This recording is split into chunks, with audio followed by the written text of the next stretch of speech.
Morning, y'all. It's Coach Simmons here, and today I'm going to play the what if thing. I know it's a running gag between me and Zoe, but I'm going to play the what if thing today. As everybody who knows HBCU football, they know HBCU football is all about predictions, about bragging. Who's more boisterous? Who has the bigger band, the bigger fan base? Who can actually win on the field and become the national champion? Any sport.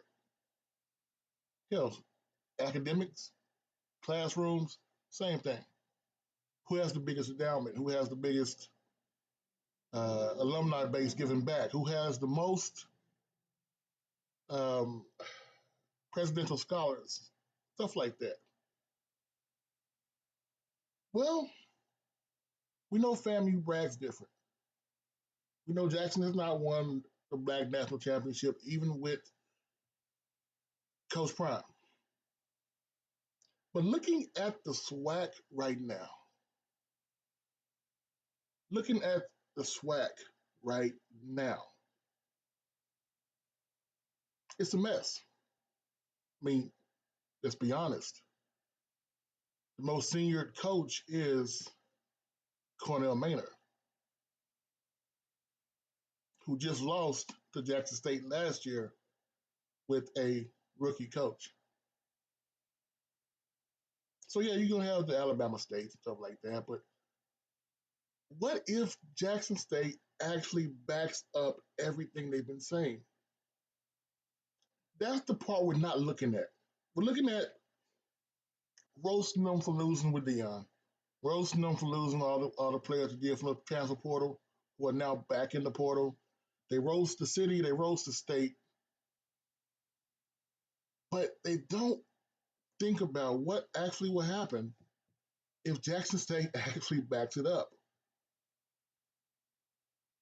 And first, we got to find out what they're talking about, right? What is Jackson really doing? Let's pull back the covers here. Mississippi is one of the poorest states, if not the poorest state in the country. Yes, Jackson, Mississippi is the capital city, but it also has problems like every other capital city. Jackson, Mississippi, and Jackson State are not liked or loved by the governor of the state. Let's just put that truly.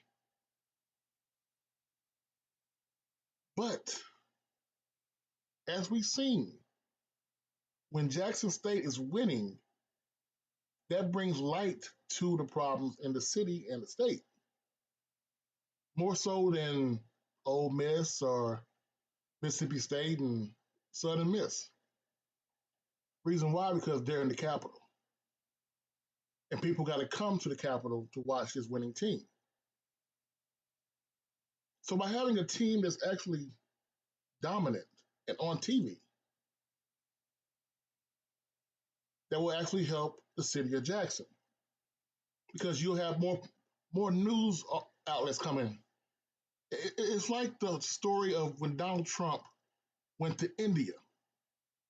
The president of India, prime minister, I'm going to call him, decided to build a wall on the road Trump will be driving so he can hide the sight of the poor people along the way.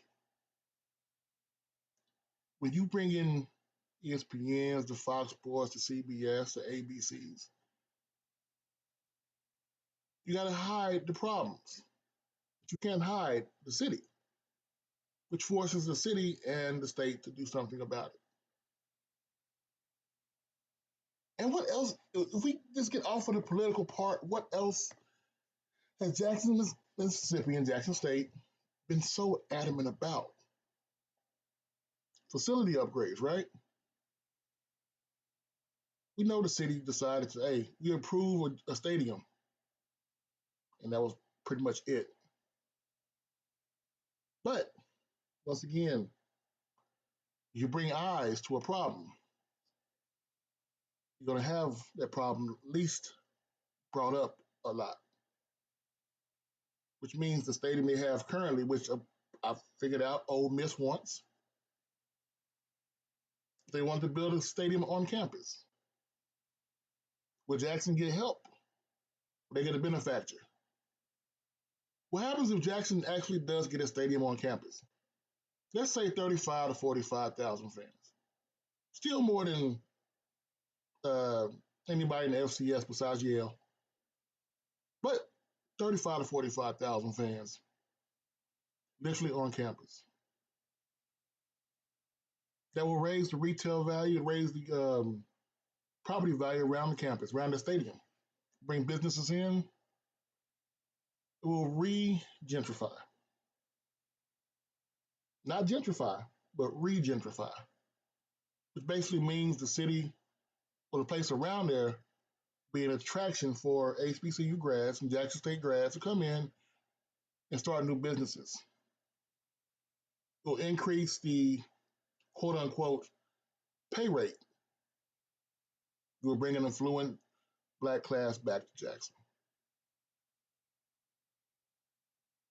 With all this going on, the more money revenue from the stadium and the area, more projects coming in from the city, the state being forced to actually respond to the city, it's going to bring a problem.